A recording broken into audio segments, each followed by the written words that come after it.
Pelajaran Fisika dengan Ibu Guru R. Sitohang, SSI. Hai, saya Ibu Guru RS. Selamat datang. Apakah kalian bersemangat mengikuti sesi belajar ini? Ibu harapkan kalian semangat untuk belajar fisika. Pembelajaran kita pada saat ini tentang momentum dan impuls. Adapun kompetensi dasar, yang pertama, menerapkan konsep momentum dan impuls serta hukum kekekalan momentum dalam kehidupan sehari-hari. Yang kedua, menyajikan hasil pengujian penerapan hukum kekekalan momentum, misalnya bola jatuh bebas ke lantai dan roket sederhana.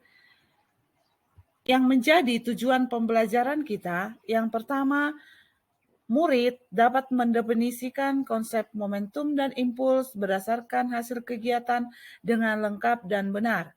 Yang kedua, murid dapat menghitung besar momentum benda dan impuls dengan benar dan tepat.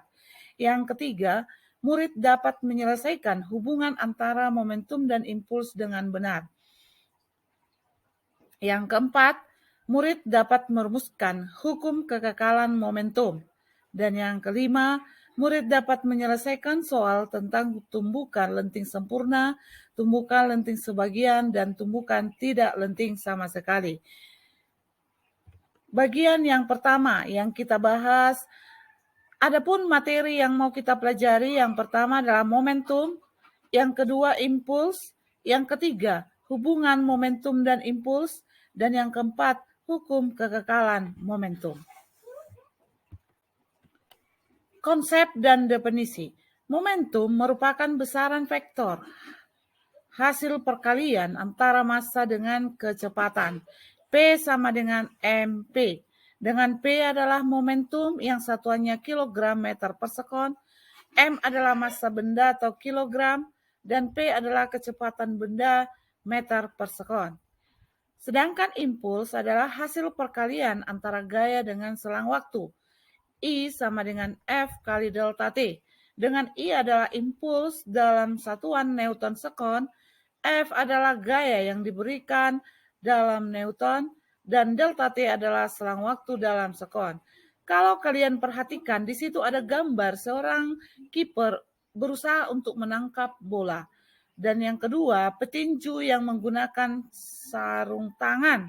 Itu bisa kita kaitkan dengan momentum dan impuls. Yang menjadi hubungan antara momentum dan impuls itu adalah bahwa impuls dapat didefinisikan sebagai perubahan momentum yang dimiliki oleh suatu benda. I sama dengan delta P, atau P2 dikurang P1, atau M P2 dikurang M P1. Itulah hubungan antara momentum dan impuls. Pembelajaran berikutnya yaitu hukum kekekalan momentum. Hukum kekekalan momentum menyatakan bahwa jumlah momentum benda sebelum tumbukan sama dengan jumlah momentum benda sesudah tumbukan. Dengan persamaannya, M1V1 tambah M2V2 sama dengan M1P1 aksen tambah M2V2 aksen. Di mana M1 dan M2 itu adalah massa benda 1 dan benda kedua, P1 dan P2 adalah kecepatan benda 1 dan 2 sebelum tumbukan, sedangkan P1 aksen dan P2 aksen adalah kecepatan benda 1 dan 2 setelah tumbukan. Kalau kita perhatikan gambar, di sini ada bola merah dan bola biru. Ini terjadi tumbukan.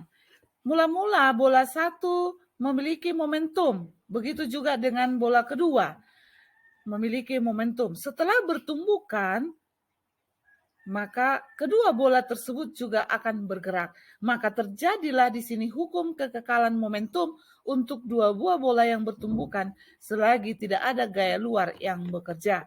Jadi berlaku di sini M1P1 tambah M2P2 sama dengan M1P1 aksen tambah M2P2 aksen. Lalu Ibu berikan di sini ada latihan mandiri sebanyak 5 soal.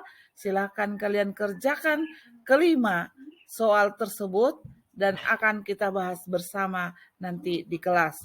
Terima kasih sudah mempelajari bagian 1 dari materi momentum dan impuls. Sampai jumpa di bagian 2 tentang tumbukan.